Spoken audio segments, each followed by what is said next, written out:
Okay, and welcome to this week's Visaya episode. Aisha will be reading for us a new Visaya words for us to memorize and master to be used in everyday conversation. Are you ready? Okay, start, my sissy. Okay, the first Bisaya word is hanas.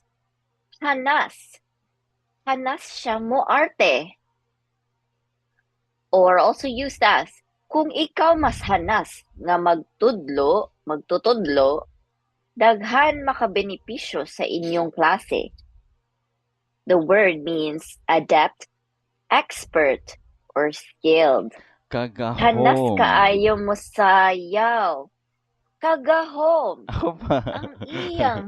Ang iyang kagahom sa pag-awit Ikaw. nakapukaw sa akong kasing-kasing. Her singing power moved my heart. So kagahom is capability, sovereignty, or power. Kining next na word kay bati.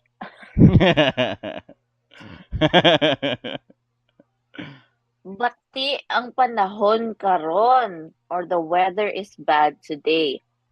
Nganong bati man kaayo ka og batasan, uy? So if you add an uy, it becomes intensified. Why are you so ill-mannered, uy? Bati ang color. I don't like the ugly color. Bati iyang pamatasan. Bati ang iyang itsura.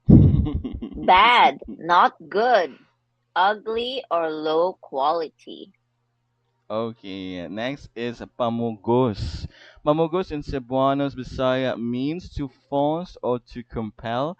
A sentence using it could be, gipugos siya sa pag-adto sa party, which translate to he or she was forced to go to the party.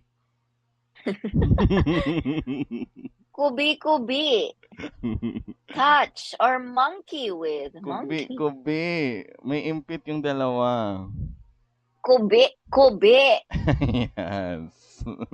Ayaw kubi-kubia ang mga butang sa lamisa. Do not mess with the things on the table. Aw, nahiya.